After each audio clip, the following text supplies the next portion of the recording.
I have another little short video here that I want to show you. This pistol here is the pistol that I went to pick up when I bought the Rudolph Cornbreath Colt edition.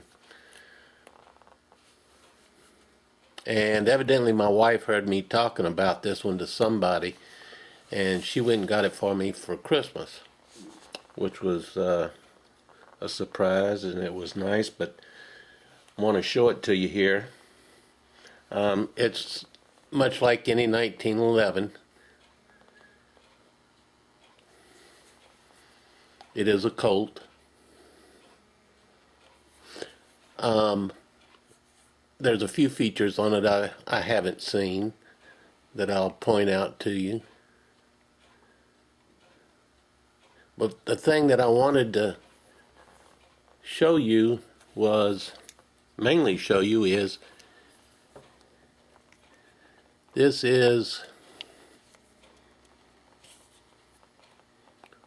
of course you're going to see the serial number, I don't care about that.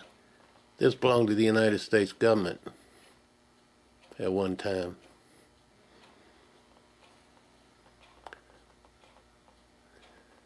This is in M1911A1, U.S. Army.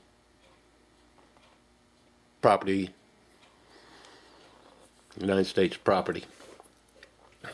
On the other side, it has the patent dates, and it shows that it came from the Colt plant in Hartford, Connecticut.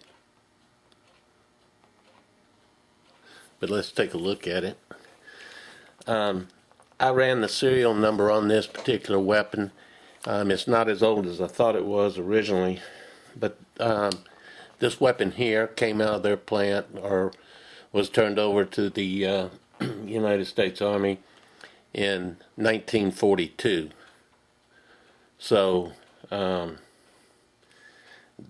this weapon here could have belonged to, or been in the possession of my father-in-law, who served in the Philippines. It could have been in the possession of my father, who was in China and India. So I haven't tracked it any further than that. I'm not into all that. But it's very interesting. If this gun could talk, probably some of the stories that it could tell. It belonged to some GI. But it's your standard low-profile GI type sights. It has the hammer that is, the round bulbous type hammer, like the World War II replica. It has an arched mainspring housing, and it's cross-hatched, which maybe that was standard, but I had never seen it. And the lanyard loop. The trigger is also cross-hatched, which, again, that's something new that I haven't seen in running these things down.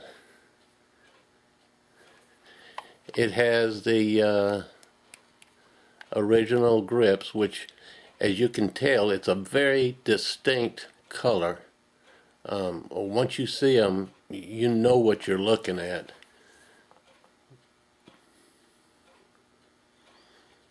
Those are the same type.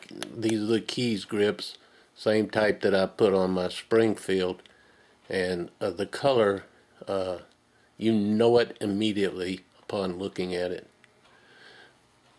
This has the short trigger. There is cross-hatching. That cross-hatching on the slide lock also.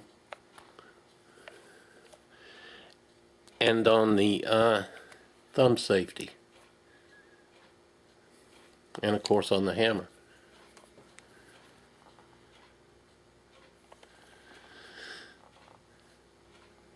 But the one that I really want is one from the 60s. But this is close enough for the time being. I'll eventually get one I'm sure of it. But now, this weapon here is not loaded.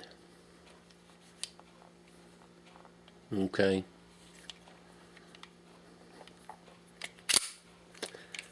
The magazine, though, I don't think it's original. If it is original, then it has a new follower in it, because a gun this old, 70 years old, would certainly have more wear and tear on it than that. It doesn't say Colt on the bottom. I don't know if they're supposed to or not. Didn't research it.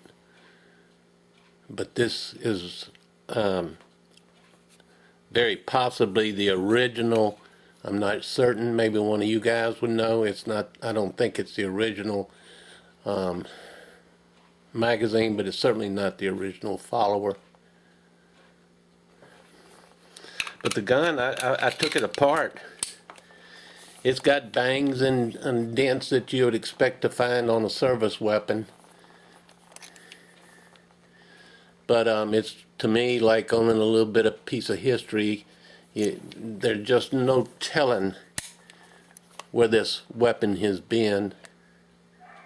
I'm sure that you can track it down further, but I'm really not interested in that. I'm satisfied just thinking that maybe it could have belonged to my wife's father, someone like that. He served in the Philippines. He was a Bronze Star and Purple Heart recipient, and it could very well have been his. But the main thing is that this at one time was in the possession of some GI.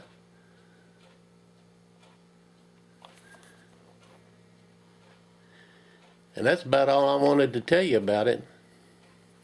We've all, I've shown enough 1911s for you to be familiar with them, but this one here is really special because I'm sure that it's got an interesting history, and if it could talk, the stories that it possibly could tell would probably make your hair stand on end.